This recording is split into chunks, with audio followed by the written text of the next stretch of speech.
People पेड़ पर आप सभी साथियों का एक बार फिर से स्वागत है। दोस्तों, आज नवरात्रि का आखिरी दिन यानी 9वां दिन है। आज माता सिद्धिदात्री की पूजा की जाती है। तो फिर चलिए आज आपको माता सिद्धिदात्री से जुड़ी हुई कुछ बातें बताते हैं और शुरू करते हैं कहानियों का यह सिलसिला। लेकिन उससे पहले आपसे निवेदन है कि अगर आप इस चैनल पर नए हैं या फिर पुराने हैं और अगर आपने अब तक इस चैनल को सब्सक्राइब नहीं किया तो यह काम फटाफट कर लें ताकि माँ दुर्गा की कृपा आप पर सदैव ही बरसती रहे। माता दुर्गा की नवी शक्ति का नाम है सिद्धिदात्री। ये सभी प्रकार की सिद्धियां देने वाली है।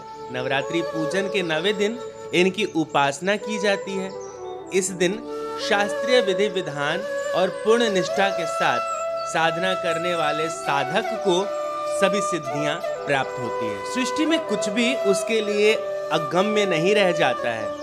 जिस व्यक्ति ने आज माता की उपासना कर ली, ब्रह्मांड पर पूर्ण विजय प्राप्त करने का सामर्थ्य भी उस व्यक्ति में आ जाता है। मार्कंडेय पुराण के अनुसार अणिमा, महिमा, गरिमा, लघिमा, प्राप्ति, प्रकाम्य, इशित्व और वशित्व ये 8 सिद्धियां होती है। ब्रह्मवैवर्त पुराण के श्री कृष्ण जन्म खंड में यह संख्या 18 बताई गई है, जिनके नाम है अणिमा, लघिमा, प्राप्ति, प्रकाम्य, महिमा, इशित्व, वाशित्व, सर्वकाम वसायिता, सर्वज्ञत्व, दूर श्रवण, परकाय प्रवेशण, वाक सिद्धि, कल्प वृक्षत्व, सृष्टि संहार करण सामर्थ्य, अमरत्व, सर्वज्ञात्व, भावना सिद्धि। माँ सिद्धिदात्री भक्तों और साधकों को ये सभी सिद्धियां प्रदान करने में समर्थ है।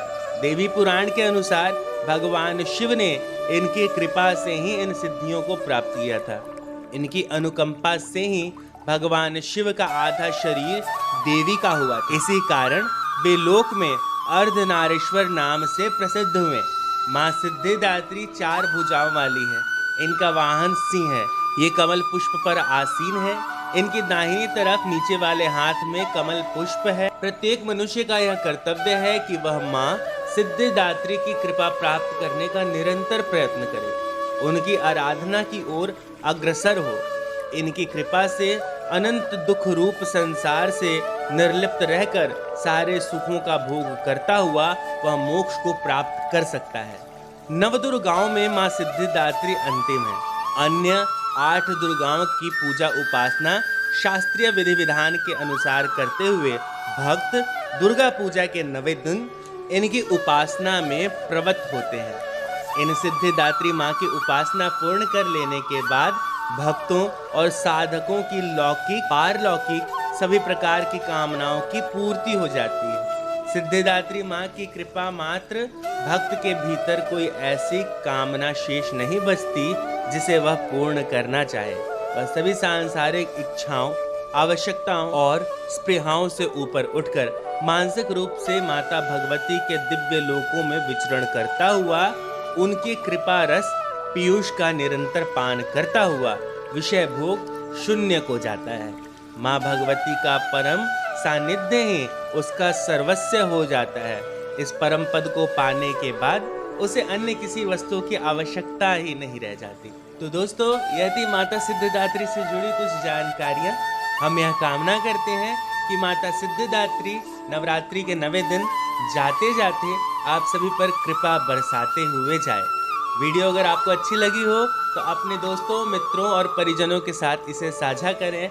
इस कथा को लेकर आपके मन में कोई संशय हो तो उसे कमेंट बॉक्स में लिखें। हाँ, इस नेक कार्य में आप किसी भी तरह से हमारी सहायता करना चाहते हो तो स्क्रीन पर दिए गए नंबर पर आप अपनी आर्थिक सहायता हम तक भेज सकते हैं। अब अगले वीडियो तक के लिए दीजिए हमें इजाजत। हमारे सभी साथियों को हरे कृष्ण।